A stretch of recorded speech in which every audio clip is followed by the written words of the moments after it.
The saboteur is a shadow side of ourselves that is developed in early childhood when we experience hope, excitement, joy, and then something bad happens. Now, the level of that something bad determines how strong this shadow archetype becomes. So if it is abusive in nature or something that is highly traumatic, the shadow archetype can be our main ruler of our life. Until we actually face off and heal this part of ourselves, we can find the saboteur shows up every time we get close to that something good. Hi, I'm Colleen Nelson, licensed therapist, trauma expert, and fellow badass woman ready to rise up right alongside you. This podcast, Let the Rest Burn, is for the woman who has ignored, attacked, or even silenced her inner voice because she thought it was broken and needed to be fixed. It's for the woman who is ready to rise up and fully step into her desire, her joy, her full power, and make the impact she was destined to make. For the woman who cannot stand one more second waiting, watching, and witnessing the world crumble and is ready to rebuild and expand into a better future. For a woman who is so done trying to fix the world, she decided to start with healing herself, and she let the rest burn.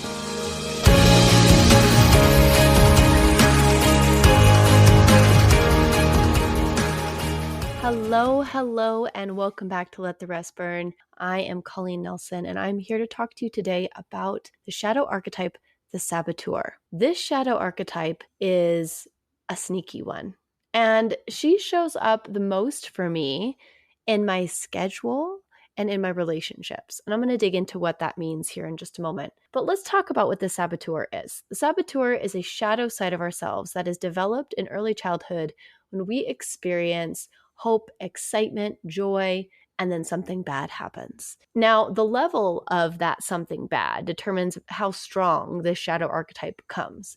So if it is abusive in nature or something that is highly traumatic, this shadow archetype can be our main ruler of our life. Until we actually face off and heal this part of ourselves, we can find the saboteur shows up every time we get close to that something good. Its entire nature is protective. It's here to protect us from getting hurt. And oftentimes when you are in a place of joy, you are also extremely vulnerable. And joy, love, excitement, these are vulnerable emotions. These are experiences where you are feeling openness. You are feeling connection. You are feeling receptive to the world. And as a child, we often live in this space. And so if you have trauma around this openness, this joy, this expectation of goodness, the saboteur will come in and stop whatever it is that's happening that's bringing you joy, or create a known threat in order to make you feel safe. So a known threat is something that we're used to, right? This could be a pattern of behavior.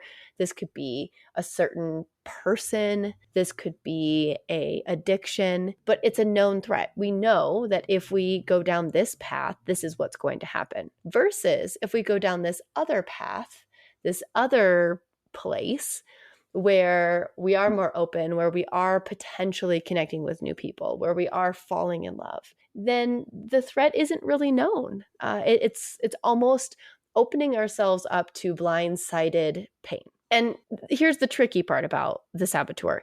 This is life. Life is that, right? You can't avoid it with self-sabotage. In fact, you just continue to put yourself in a rabbit hole where you feel more and more pain. But because this shadow archetype is developed in childhood, it's not really thinking from the big picture. It's thinking about in the present moment. How can I avoid pain? So let's say that you apply for this amazing job. Right? But the job is something you've always dreamed of having, but there's a lot more responsibility. If you were to get the job, there'd be high expectations of you. And really, like, you would feel like you've made it. You would feel like this dream, this experience that you've been desiring your whole life finally came true. So not only would you feel joy, but you'd also feel all sorts of other emotions involved. And what happens is if our shadow archetype, the saboteur, is strong, we will create situations subconsciously that disrupt our ability to even get the job itself. So that could be not even applying. That could be not spending time or effort on your resume or your cover letter. That could be showing up late for your interview. That could be saying the wrong thing in your interview, even though you've practiced it multiple times. It's this disruption to your ability to show up for yourself in fullness and in presence in order to save yourself from the vulnerability that creates. So the saboteur is, man, she's a hard one. She's a really hard one because she is so rooted in protection. She is so connected to really that childhood essence because childhood is all about hope. And I can feel it in my body, literally, as I describe it to you all right now. I can feel that pain of being let down as a child. And I think all of us can, regardless of your childhood or circumstances. The world itself is going to let you down. You know, when you discover that fantasy is not necessarily reality, you step into a space of letdown with the world. And mine really centered on my belief in people. I really strongly believe that people in their deepest nature are good and loving and kind and want all the same things. And so I see that so clearly, and I have since I was young. And I invested time and energy in that part of people only to be let down quite a bit. And so my saboteur comes up in relationships often. She will be impulsive. She might text multiple times. She might ask scary or deep or maybe conflict-oriented questions in order to create some space or disruption in the relationship because I fear people letting me down in that space. It's also part of how I protect myself. It's a wall I don't even know that I've created. And, the saboteur ranges from like very obvious, right? And addictive behaviors. I think we see the saboteur very clearly to very subversive, where you don't even realize that the saboteur is active until somebody digs into it with you and you start to explore your own behavior. In fact, you might feel like the world continues to have it out for you. Like every time you turn around another corner, something bad happens and you just don't understand why it continues to happen to you. Well, the saboteur and your own subconscious is part of that interaction. Yes, things can just happen, right? Things can just happen in the world. But the saboteur really creates the situations and draws them into you. So I want to talk a little bit about, this last month and how the saboteur showed up for me. I'm going to get a little personal here, but I agreed to go to Disneyland and Legoland with my family and my ex-husband in order to fulfill a lifelong dream I've had with bringing my children there, and also to do it with my parents and my brother and sister-in-law by my side. And it was a magical. It was everything I wanted it to be and more. But it came back to back with my Greece retreat. And if anybody has ever run a retreat, there's a lot that goes into the retreat, especially the week before. And there's a lot of energy that you hold on the retreat when you go. And my retreats are therapeutic in nature. So not only are these women coming for a luxurious experience of relaxation, we're also doing therapy side by side. And we're really wrestling through belonging and our own shadow archetypes and making a transformative experience as well as a vacation. So there's a lot that went into this week, and I did it back to back.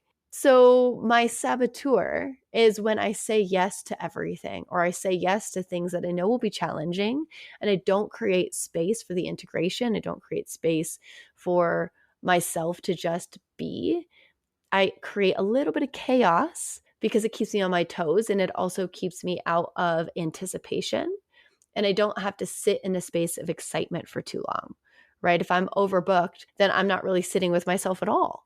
So it keeps me out of that position of hope and excitement and daydreaming and joy because I'm running from one thing to the next. Well, because I know this about myself, I spent quite a bit of time on the retreat itself, as well as the days afterwards, reflecting and owning this part of my work.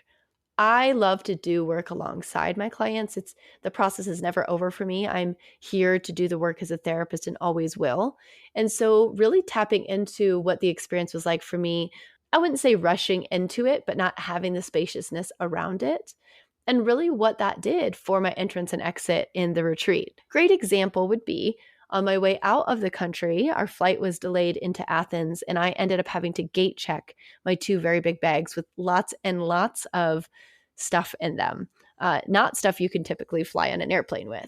So I had to race to security. I had to go through security with all these big bags. I had to open them all up. They had to throw out all sorts of stuff. I'm standing there sobbing, knowing that these gifts I've carefully picked out for my friends and family are now being thrown in the trash. And it's just, my heart is breaking. And I reflect after that event in the incredibly nice security at Athens airport who did everything they could to help me keep everything that I wanted. I reflect, what led to this? What led to this moment of crisis, of chaos for myself? And it's not giving myself enough time. It's back-to-back planning so that I don't have to sit in the waiting. The waiting for me is always the most traumatic. I would say if I reflect back on my own childhood and youth, especially in my teenage years, it's this feeling of waiting for that date, waiting for that text, waiting for that phone call. And oftentimes it didn't come. It was canceled last minute, or there was some sort of manipulation around it. I had a very unhealthy relationship in high school that was psychologically abusive in nature. And a lot of what he did was kind of dangle the carrot, right? So there was this carrot I was constantly chasing in the relationship, and then the rug would be pulled out from underneath me. So the waiting game is traumatic for me. So I don't give myself any opportunity to wait by overbooking myself. And this is self-sabotage. This is how the saboteur shows up. She's protecting me by creating chaos, but inevitably puts me in a position where I'm experiencing the known threat of having to throw out things in my luggage, having to deal with being late, having to deal with rushing, right? That's a known threat to me. I can handle that.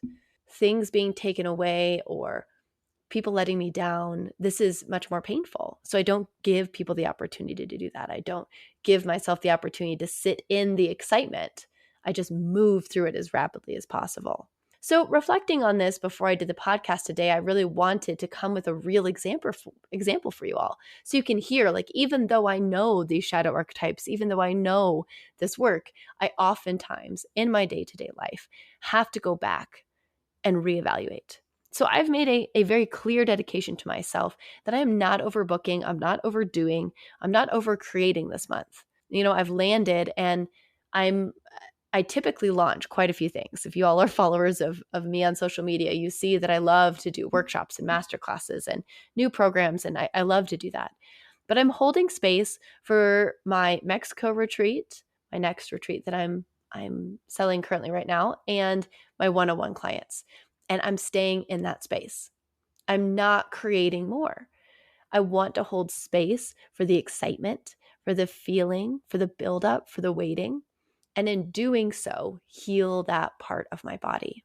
And this is what I ask you to think of and to lean into and to deepen for yourself. How can you create space to get a little uncomfortable without immediately acting?